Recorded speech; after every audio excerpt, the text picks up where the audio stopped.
Hello, everyone. Welcome to Alliance Grants 101. My name is Chelsea Conaway, and I serve as the Executive Director of the Human Services Alliance of Greater Prince William. Thank you so much for joining us here today as we go over Alliance Grants 101. So now we're just going to go into what you can actually expect from today's webinar. You're going to go and learn about the Human Services Alliance of Greater Prince William, what our grant making efforts are, what our process is in terms of how we make grants and distribute them, and how we determine who we will partner with and who will be partnering with us, what we look for in grant partners, what it looks like when it's time for us to do our RFP process, and then when it's time to score them. And then also we're going to go over any additional information that you're going to need. This is a general overview of our entire grant making process and procedures. This is not specific to any one funding source, and we will go over that a little bit more, but a little bit of the reason for that is because we don't have one single funding source when we do our grant making. It comes from a number of different sources. And so we're going to go over that today. So here's a little bit more about the Human Services Alliance of Greater Prince William. We are an independent 501c3 nonprofit organization. We were founded in 2019, so we're still pretty new, but we are the successor of the 30-year-old Prince William Coalition for Human Services. So many people are familiar with us over the course of a number of years, just because we were functioning in that capacity. And as part of the Prince William County government strategic planning process a few years back in 2018, there was a listening tour that was done all around the area that sought to find what it was that human services providers needed and wanted in order to do their jobs more effectively. And so part of that, what came out of that listening tour, was that there needed to be an independent body that could do grant making, that could apply for grants, that could assist with pursuing different partnerships in ways that the coalition at the time could not. Some other great things that came out of that were it was determined that there needed to be a staff. And so that's where Reggie, who's Reginald Thomas, our operations manager, and myself come into play. We are the first staff members of the Alliance since it has been created.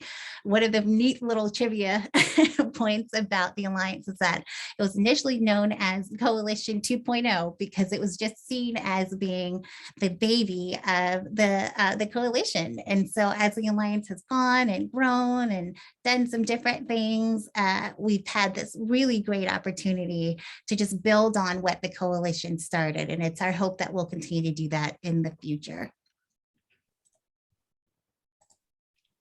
So some other fun things about the Alliance is what we actually do. So we promote collaboration. We try to help groups partner strategically. We try to help groups access resources, whether those are resources that we're going to financially be providing or resources that we can help them to find from some other group somewhere or some other funding source. Some other things we do, we provide training, we provide continuing education, we provide technical assistance. So whenever our members come to us and say, hey, you know, I've got this little sticky, wicked problem that I need help with, what can we do about it? Then we try to assist in that way too. We also, of course, do grant making. And so that's one of our bigger programs that we do. With our services, they are available to the people who provide human services within Manassas Park, the city of Manassas Park, the city of Manassas, and Prince William County. That is our service area. And so unless we are having some specific program that's specifically geared to one community or another, everything is open to any service provider from that area. Something else I want to make sure that I note is that we serve both traditional and non-traditional human services providers. And so what that looks like is a traditional human services provider. You might think of a nonprofit or a charity or someone who you would go to if you needed help, a hospital.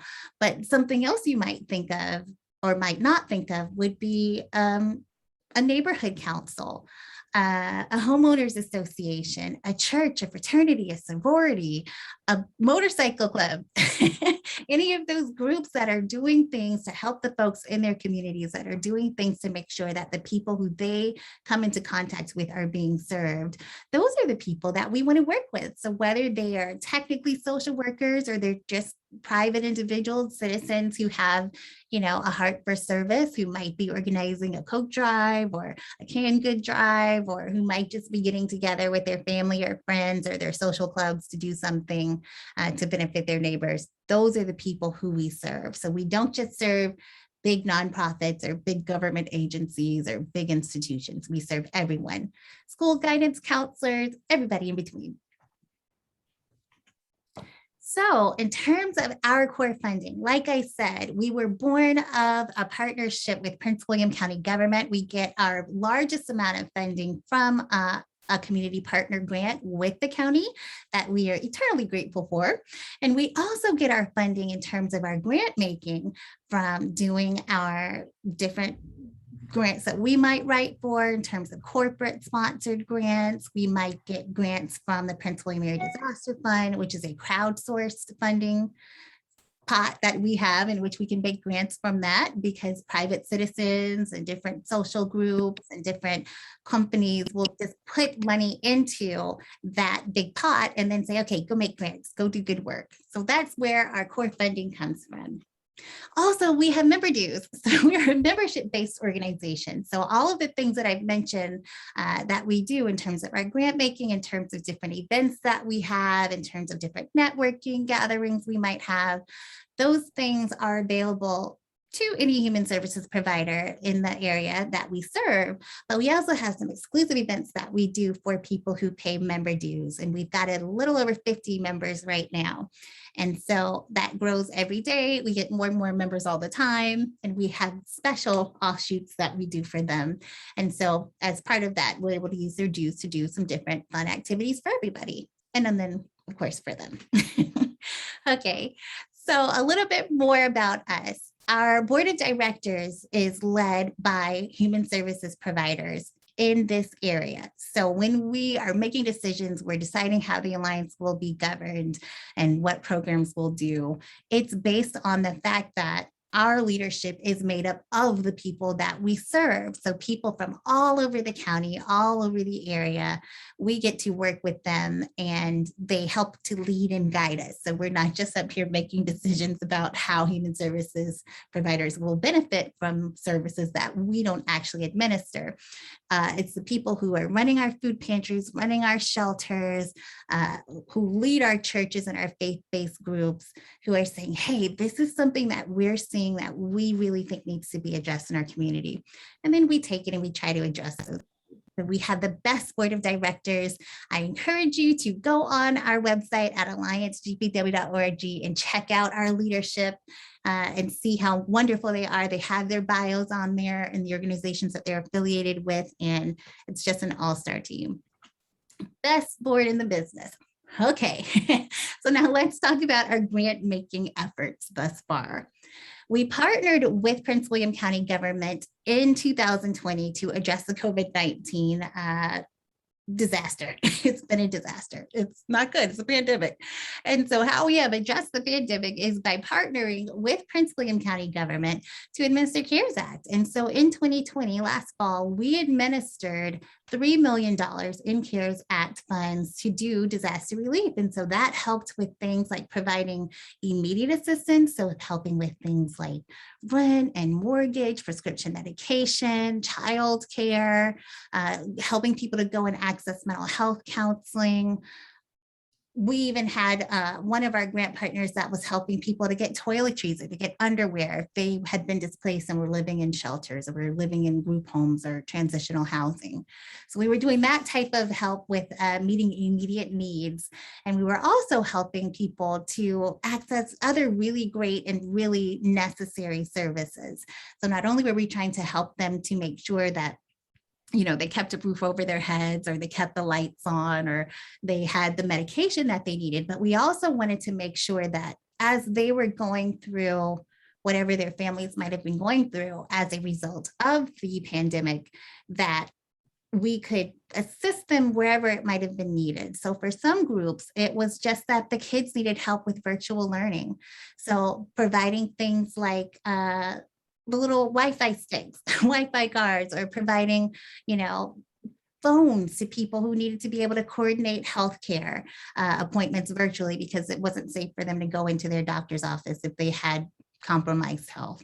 All those types of things we were able to do through our grant partnerships. We partnered with 26 nonprofits to do that program, and it was very rewarding for everybody. Pushed out $3 million in about 3 months. And so it was a very exciting time. But even prior to that, we partnered with Prince William County government, the city of Manassas and city of Manassas Park to create the Prince William Area Disaster Fund. Whereas the CARES Act money came from the federal government and was passed through the county government, the Prince William Disaster Fund actually came from you all, from our neighbors, from people who live in this community.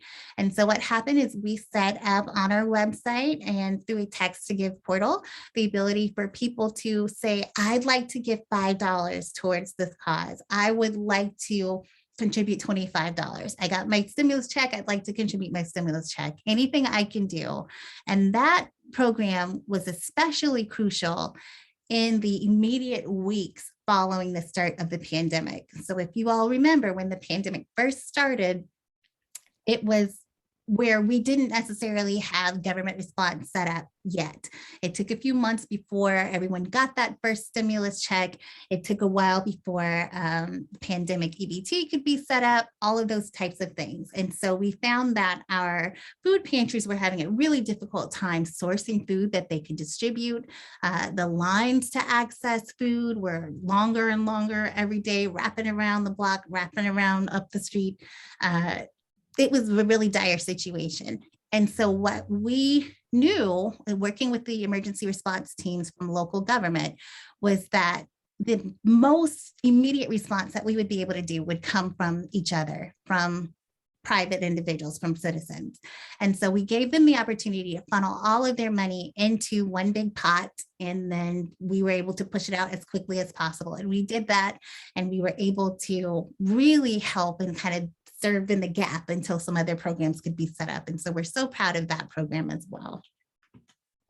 So this is what we look for in our grant partners. I know we've talked about, that it's just kind of general and an overview of what we do, but this is also what we're actually looking for when it comes to who we partner with.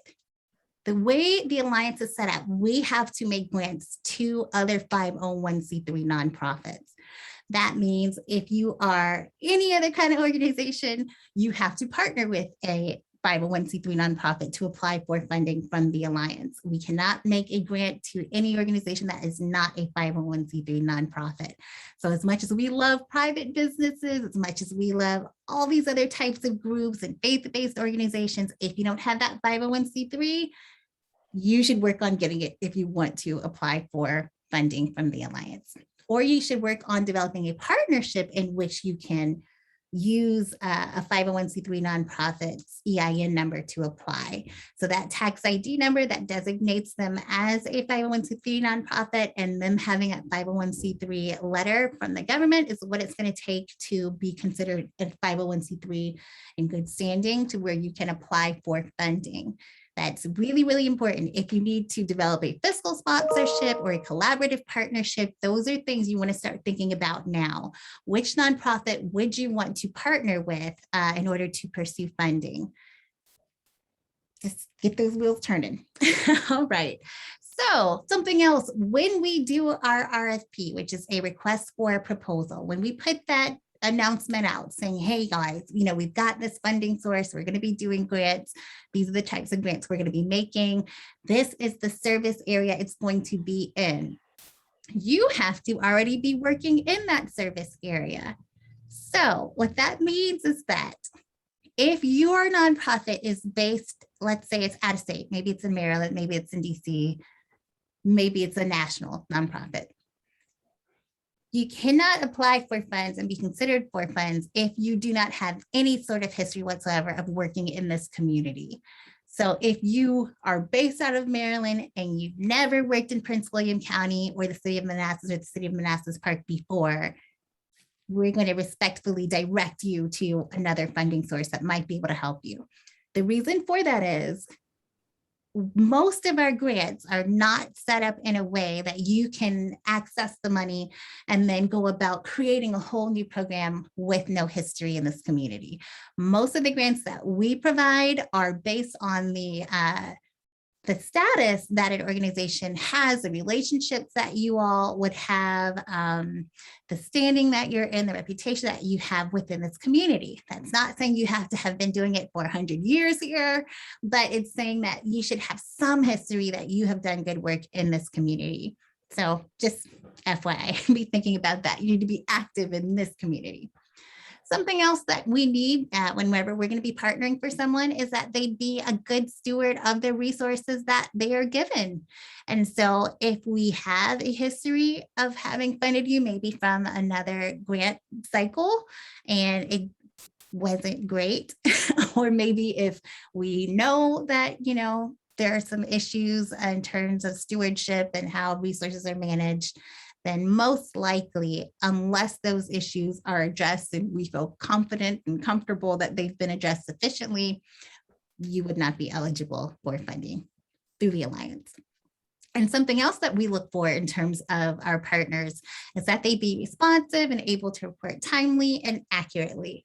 So a lot of our funding sources have already outlined what it is it's going to be in terms of when they need their reports or when they have to have their money spent by. And so we look for that for sure, whenever we're determining who we're going to partner with and how that's going to go. And so now I'm going to turn it over to Reggie, who's going to tell us about our grant making process. Okay, thank you, Chelsea. I'm Reginald Thomas, Reggie. I'm the operations manager for the Human Services Alliance. And what we're going to talk about right now is our grant making process. Very important. We want everybody to know what our process is when it comes to making these grants. And it also is great to know the process because it can actually help with your application as well, just to know the process of how we announce, take in applications, grade applications. So we just want to be very transparent on our process. So the first thing that happens in our grant making process is a notice of funds available is made to the public. So we announce it to everybody. We let everybody know that there's a grant. We announce that through our RFP. And also there's a couple places that you can go to see those. You can go to our website at www.alliancegpw.org. Also, we send out a newsletter. So that's actually a very good thing to apply for, or just it doesn't cost anything, or you don't even have to do an application. That makes it sound like you might not be able to get it, but no, you just sign up for the newsletter. So sign up for our newsletter, and we do put announcements about new RFPs and new grants or any funding on those as well. So after that, and we're going to talk about what makes up that RFP as well. So, but after that, proposals are collected through online submission portal. So we put out the announcement and then you're able to apply for it. And then you're able, and a lot of times there will be a cutoff date for when applications need to be submitted online, but that will be included in the RFP that we'll go over a little bit later. The third step is proposals are shared, scored, and ranked by a grant proposal review committee made up of volunteers from the community. So when we get the applications, it is not me and Chelsea who reviews and grades the applications. It's also not our board who does that either. Our grant review committee is made up of volunteers within the county who then sit down, they evaluate all the submissions and they grade them and then they rank them. So that is something that is done from outside sources, then board members or staff members. Next, the grant proposal review committee makes funding recommendations to the Alliance board of directors. So they will then rank them, grade them, and then they come back to the board and back to me and Chelsea, and they make recommendations for who they believe should receive funding. Normally they do this through a ranking system. They'll grade everybody and then rank, and then they'll report to us how they have ranked submissions. After that, the Alliance Board of Directors reviews the recommendations, and then they will approve the funding from that source. That's pretty clear right there. So our board of directors will look at everybody who they have ranked, and they'll approve funding. So the next one is the Alliance staff sends partnership agreement letters to the approved organization seeking funding and outline specific reporting and usage requirements. Now, this is a very important step. When we do send out the agreements, one thing that we do as a board, but also that we do as staff members, is we will sit down with the people who have been approved for funding, and we will send in their agreements, and we'll just go over their proposals. We'll talk about just their projects. And this is an important step because there are some times that we will go over and talk about the funding, and it might be something that needs to change in their proposal from an area that they thought they were going to be able to serve to a certain thing they thought they were going to be able to do with the money. So once we approve it, we do after that still provide support. We still want to meet, we still want to talk about your projects, because we want you to be the most successful that you can be. So we will set up that after we send the partnership agreements out. Next, the organization signs a letter agreeing to all the terms, and disbursements are made at that point. Can you go to the next slide for me? Mm-hmm. Thank you. Yeah, and this is also very important. I'll just read this word for word, but it says anyone has the ability to influence this process at the committee or board level will recuse themselves from participating in the process if they are affiliated with an organization seeking funding. So this is really important that we want everybody to know, is that anybody who has any control or any way that, you know, any spot where they can direct where funding goes, they will immediately recuse themselves from any decision that has to do with any organization that they're affiliated with. So we just want everybody to know that in terms of that, one thing that's very important to us is that we make sure that everything is done on a very fair, very equitable level for all of our organizations. So any conflict of interest that could exist, that person will recuse themselves from making decisions having to do with funding. And can we go to the next slide? Sure. Okay, so this is a very important part. So what is included in the RFP? First is the background on the funding. Now, also understanding the inclusion of a RFP is something that's very important, even in terms of getting granted money. Like we won't, when it comes to knowing the background of the funding, it really can help even when it comes to your grant proposals. So one part of it is the background of funding, where we got the money from, what it was used for. One, we got the $3 million through the CARES Act. So we talk about how we got that money, what governmental entities gave that out. Next is how the funding can and cannot be used, allowable costs, geographic areas that the money can be used in. And these, this is great just to understand in terms of just knowing how much funding you might want to apply for. We had some organizations that we granted money to that they had operations in DC, but they had some also in Prince William County. So what they did is they would look at, you know, just their organizations and say, okay, we can't get funding for everything, but we do have operations that are existing in Prince William funding. So they made a budget for their grant having to do with the geographic areas that they were able to serve with that money. Then also what the funding objectives are. Why are we giving out this money? What are the objectives being met? Everybody, the last 2 years has been very coronavirus heavy, the pandemic. A lot of money has gone out for the objective of helping people get back on their feet, helping people stay in their homes, helping people get medical attention. So just understanding what those funding objectives are. So we do include that in our RFP. Award amounts, minimum and maximum award amounts. We will put in our RFP how much money that it's just the minimum that you're able to receive. We would love to give everybody, you know, if somebody just needs $1,000, we would love to give that out. Or if somebody needs $200, we'd love to do that. But even from our standpoint, if you divide $3 million by $500, that has a lot of partnership agreements. So we do still want to serve the people who might not need as much money as the big organizations. So we do think about ways to serve both the big organizations and the small organizations. So just understanding what the minimum and maximum award amounts are, we will put that in an RFP. And then also disbursement, spending, and reporting timelines. We will put, even for CARES Act, we had a reporting timeline that every month a report had to be submitted to us. I'm just letting, us know how things were going, how the money was being spent. And, that's really important to us for a couple reasons. Number one is that as we get reporting and we're able to actually help organizations, say, the first month they sent us a report and they spent a little bit of money in the wrong area. It's a lot easier to get reports every month and then be able to say, oh, this was not done right, or this was spent in the wrong area. And to be able to make that corrective action before it's 6 months down the line. And then it's like, oh, so that's important, because really what we want to do as the Alliance is we really want to support and we really just want to help our grant partners out.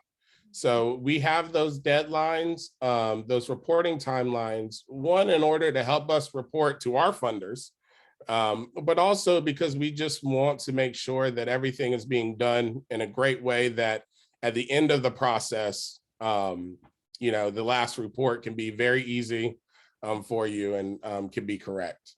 Can you go to the next slide for me? Mhm. Okay. Then also the next part in the RFP is how to submit the project proposals. We'll tell you how to submit it either by email or you can send them in online. Could be different for each funding source, but most of the time it will be, you can submit it online, but that will be in there. And then the funding and review process.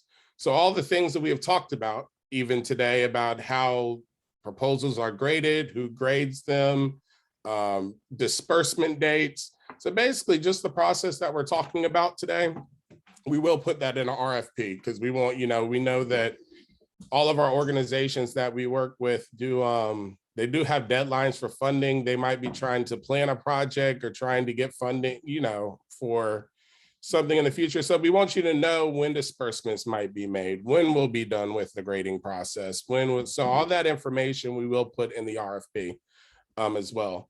So those are the things that are included in our RFP. And let's go to the next slide.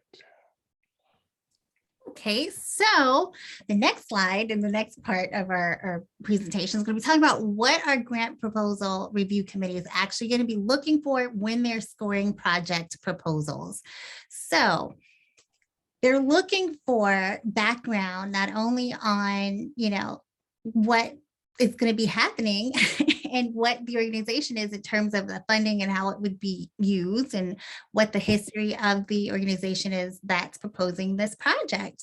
So how has engagement been demonstrated within the community that's going to be served? Like we said, any organization that we partnership has to be able to show that they can do the work that they're proposing to do. So there's always going to be in every single application form and every single submission form portal, it's going to ask, what have you done? What is your history doing the work that you said that you can do? So we ask the history of the organization, the history of any programming that might be related to what it is that this particular grant round would be doing. Something that's really important to keep in mind for organizations that are answering that question is we don't necessarily need to know every single thing that your organization has ever done, but what have you done that has been relevant to the funding in question? So for instance, if you've got a big multidisciplinary organization and you've got a food pantry and a transitional shelter, and you fix cars for people to take to work, and you've got a summer camp, and you've got, you name it, anything that you can think of. That's great. We're so happy that you do that in our community. However, if the funding that you are applying for specifically is related to rent assistance, we need to know how many people have you served with rent assistance, maybe in the last year or two? Or how is it that you are able to serve people? Is that something that you do? If that's something that you do and you already have a really great thriving rent assistance program, tell us about that. Tell us about, what makes your program unique. How is your service model different than maybe another group that might also be doing rent assistance? Not to say you have to throw anybody under the bus or, talk down on another group, but just highlight what makes you unique. So saying something like, maybe traditional rent assistance programs can only help with X amount of money, but traditionally historically we've helped with more than that, twice that much. Or maybe we can help people who have non-traditional work experience, or we help people who are from a marginalized community or a community that speaks a different language or that has some other barrier to getting help from other groups. Anything like that is going to help us to know the background of you and what makes your group unique. So please include that when you're answering questions about what you do. It's more than just what your mission statement is and maybe how long you've been operational. We want to know how you do what you do, what makes you all special. Because usually when you're getting, dozens or more applications for funding, it can be kind of hard to differentiate for our grant review committee to differentiate what makes your group more awesome than another group that's proposing to do the same thing with the money. So something else you have to really consider is something that Reggie touched on, which is that the project proposal is consistent with the funding round that we're doing and what the money's objectives are. So if the objective is to do rent assistance that's short term and that helps people that were not served by the state's rental assistance program or any other nonprofits rental assistance programs, then if you say that your program is just going to be a replication of those programs, that's not necessarily going to be helpful if the funding call is for projects that are going to serve the folks who fall in the gap. So just food for thought. Please, make sure that you're reading whatever those funding sources, priorities, and objectives are very carefully, because that is relevant to whether or not your project will be funded. That your project addresses an unmet need. It's something that the grant proposal review committee is going to be looking for.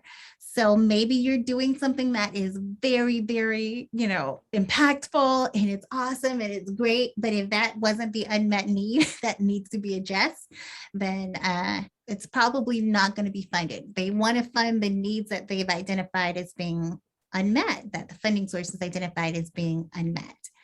So something else that needs to be made crystal clear is how you propose to use the funding. So if you are saying, I need $50,000, $50,000 is just going to put our program, where we need it to be, and we'll be able to help so many people. How? Explain how. So if you're going to do that because you're going to provide staffing that's going to go and serve as navigators to help people to find different resources for long-term housing intervention, or that's going to help them access different affordable housing programs that might help them to have a forever home. And you need that money because you're going to use it to pay for the salary of the person that's doing the navigation, and you expect to be able to pay that person X amount of money an hour, and they're going to work X amount of hours in a week, and you're going to do the program for so many weeks or months or years. That's the level of detail that we're looking for. It's not that we need every single aspect of your budget figured out necessarily, but we need to have a picture of, if we give you $50,000, how are you going to use it? And that's something that a lot of people who write proposals don't necessarily think about. They might say, yeah, if you give us 50,000, we'll be totally responsible with it. Like, okay, that's not helpful. So what the grant review committee is going to be looking for is to see, how can you actually do the things that you're saying that you're going to do? Maybe you're going to buy food and you want to stock a food pantry. Okay. We don't need to know exactly what you're going to buy, but it is helpful to know that, okay, out of our $50,000 grant award, we're going to use $10,000 to buy produce, $20,000 to buy dairy products, such and such to buy boxes to put it in and get it to people, and such for gas for the truck that's going to deliver it. However you break that down, it's helpful for us to know those things. Please do not just regurgitate whatever is listed in the RFP. If we say, hey, we want to help with food, your response as to how are you going to spend the money shouldn't be, we're going to help with food. Spell it out for us, spell it out for the committee. Our committee of volunteers are awesome. We have people who serve on that committee, some of whom are human services directors from different parts of our area in our county, in the city of Manassas, in the city of Manassas Park. Some of them are mid-level managers, and they've got a picture in their head of how something might work in terms of logistics for administering this type of a program. Some of them are retired teachers and people who work in different faith-based groups who just have a heart for service and felt like they could donate their time to reviewing these proposals. So when you are outlining what it is that your project will do, you've really got to cover and provide enough information and provide enough detail to where anyone who's reading it will have a clear understanding of what you're going to do with the money that you've requested. So when we say spell it out and make it plain, that's what we mean. All right.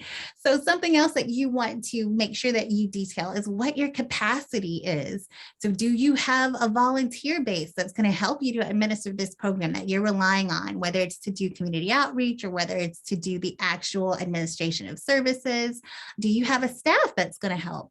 If you don't have a staff, are you going to use some of the funding to secure a staff or to help to incentivize a volunteer? However you plan to do that, you really need to have a good idea in your mind of who is going to be doing this work. And that's not only so that we'll know who, because we don't need to know that specific person's name, but it's to help you all in thinking through your project to have an idea of how you're really going to get this done. We've had groups in the past that have applied for funding and they're like, oh yeah, sure, no, we've got volunteers that can do that. And when it came time for the rubber to meet the road, if the volunteer moved, if there was one volunteer that was doing the entire program, then suddenly there's no one to staff that program. So just really be thinking about who can do this work, who the backup person might be to do that work. If you have these people who are being paid from another funding source, you don't have to put in your proposal, but what would you do if that funding source were to dry up? How would you still get this project accomplished that you're proposing to do? All of those things, just kind of be thinking about while you're writing, and we ask you, what is your capacity to administer this?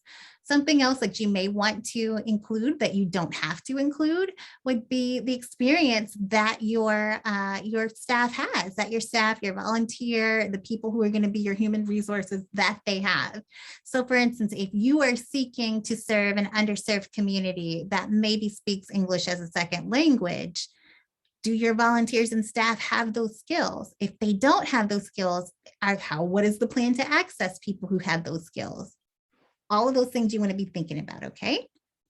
Something else that you want to think about is making sure that you specifically state how your proposed outcomes will be measured, what those proposed outcomes will look like, what's the impact that you hope to have, and that, you know, they're attainable. So if you say, with this $50,000, I'm going to cure cancer and I'm going to totally just fix all world hunger and no child will go hungry in all of Prince William County, the city of Manassas Park, if you give me $50,000. That proposal is probably not going to be funded just because that's not a super realistic goal. We'd love it for you. And if you could do it, we would forever be in your debt. However, it's not likely that that's going to happen. So realistically, thinking about what that timeline is, like Reggie said, that's going to be outlined within the RFP. If you've got 6 months to spend the money, if you've got a year or 2 years, what can you realistically attain within that specified time frame? That's what you want to write to, not what your capacity is over hundreds of years, or not what you think you might be able to attain over 10 or 20 years. What can you do between now and when that last report is due? Okay. So something else you want to think about is your project equitable?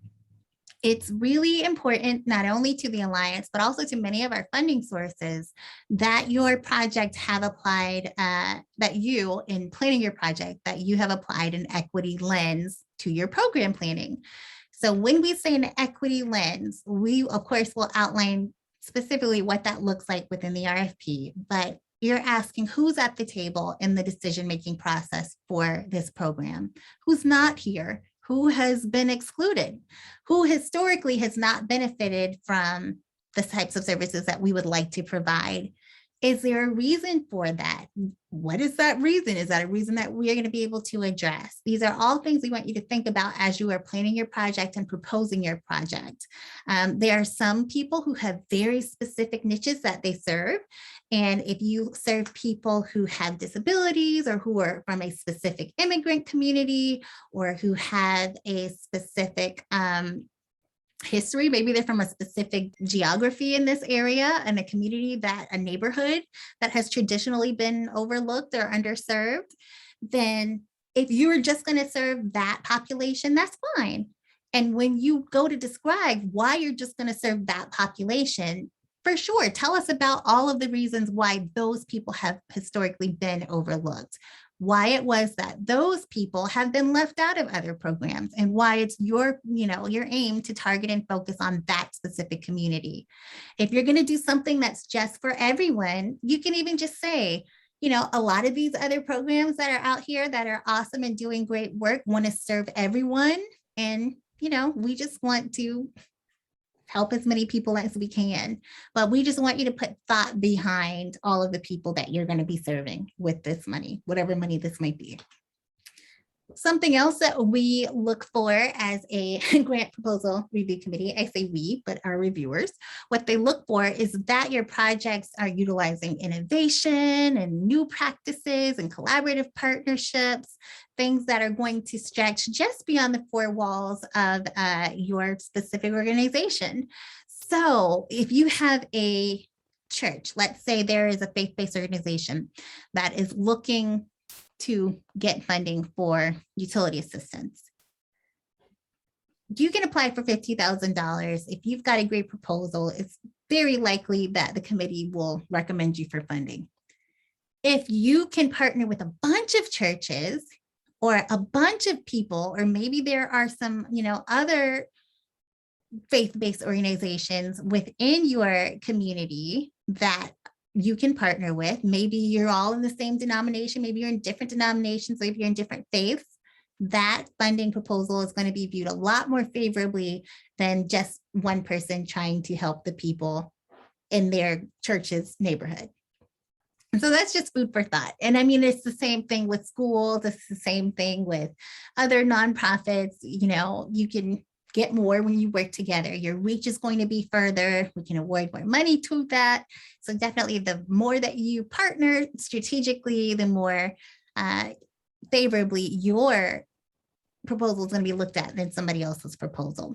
Also, if you're doing something that's innovative, so maybe everyone has done food distribution the same way, and you've just got this aha moment and you can really make it special and you can get food out where other people have been unable to get food out, then that's something that you really want to highlight that in your proposal. So something else to consider that our grant review proposal committee is going to look at is if it's addressing certain issues specified by the funding source. So sometimes our funding source will say, we really want to help people who are in the undocumented committee or community. It's really important to us that, you can use this funds for whatever you want to use it for, but that's our passion, is to help people who are undocumented. Okay, so then if that's the case, then usually what's going to happen is on that scoring rubric, there will be a little spot for extra credit, a little spot for some bonus points. And so if the grant review committee sees that your proposal is addressing one of those areas that are of great interest, then that's what they're going to be looking towards, and they'll give extra points for that. Again, that would be outlined in the RFP if that's a category that can be awarded extra points. Also, it's quite possible that the funding source would say only serve people in the city of Manassas, only serve people in Georgetown South, only serve people in wherever, Woodbridge, Dumfries, any place like that, any place you're thinking of, only serve people in an opportunity zone, only serve people in, this zip code, this area code. If that's the case, then for sure that would be outlined within the RFP. But so keep that in mind too. Maybe it's not even an only serve. Maybe it's just we would prefer if you serve groups in opportunity zones. We would prefer if you serve people who live in this neighborhood or that neighborhood. Just keep an eye out for that within the RFP, because that's definitely something that the grant proposal review committee would be looking for. So something that you also have to consider is the financial viability of your organization. So in some of our grant cycles, it is required that the organization that's applying for funding prove that they are in financial good standing. If we're partnering with a government source, a lot of times they want to make sure that you don't have any issues with the IRS, that you don't have any issues with the Secretary of State, that you are in good standing as a 501c3 nonprofit, that you have a clear audit or an audit that shows that there are no really, really major financial issues that would cause us to maybe not want to give you hundreds of thousands of dollars. It just depends. So with that, make sure that you read very carefully in the RFP if you are required to provide your most recent audit, your most recent professionally prepared financial statements. Maybe we just need to see a budget from you, your organization's budget, whatever it's asking for in the RFP, please make sure that you provide it. Okay, so now Reggie's going to tell us about where we can find out more about Alliance grants, and then we'll get into some Q&A.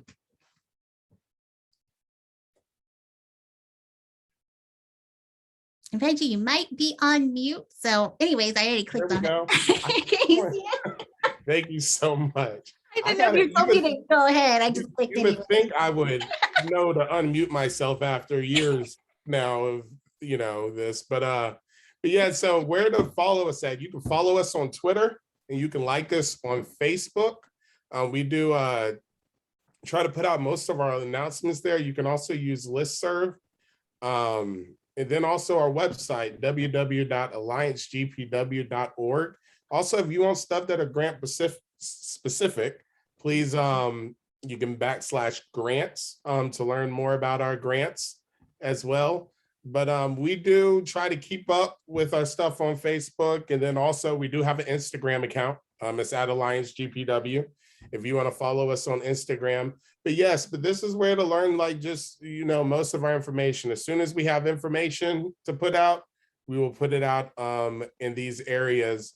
And then also we do have a newsletter. If you signed up for this, you kind of already signed up for the newsletter, but not to worry, we will not blow up your mailbox. I know that's something. I have probably 30 messages from one source because they send something out every single day. So don't worry, we're not going to do that.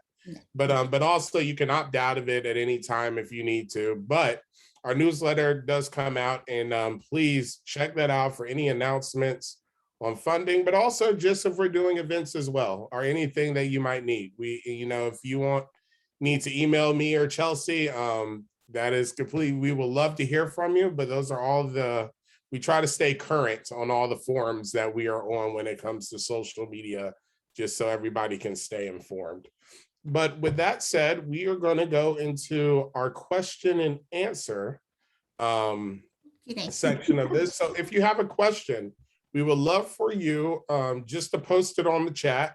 Don't worry, there are no bad questions. And then also, if you ask one, we'll probably use anonymity when it comes to the question. We won't, if some people like me, sometimes I want to ask a question, but I don't want people to know that it's from me. I used to do that all the time. But if you want to ask a question, definitely just put it in chat and we'll definitely answer some of them. So we will keep an eye on the chat for questions. If none come in the next minute or two, then we will just call this a successful meeting, because that means y'all got all the information you needed. Yes. So we'll just wait for some questions. But thank you so much for being here, and it's been amazing just to go over this information with you. Definitely look forward to all the partnerships that will be made. Indeed. And Reggie, I don't know if you've gotten any questions. I have one, and a Okay. question is, do we need to be a member of the Alliance to apply for a grant, and would that help? So the answer is no, you do not have to be a member of the Human Services Alliance of Greater Prince William to apply for funding. Does that help? Um, it might help in the sense that we have networking events for our members. We have different little resources that we send out to our membership. We try to keep them abreast and connected to one another and kind of aware of different things that are happening in the community on a level that's a little bit higher than what we do just for the general public. So it might help in that sense of if you know that there are strategic collaborations you'd like to make, strategic partnerships you'd like to pursue, then we can help you all to connect with one another and kind of nurture those relationships. Whereas it doesn't have any factor whatsoever on the grant application. That's not something that is scored in a rubric. The grant proposal review committee doesn't have any idea as to whether or not you're a member or not, and we don't only make grants to our members. So another question that came in is, are there current grants focused on underserved and elderly veterans? So that is a great question. As of right now, there are none.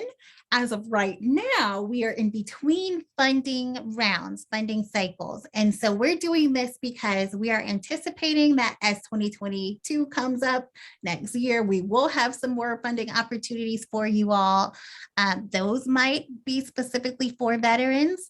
One thing that I will say is, for the most part, most of our programming is not specific to any one group or another.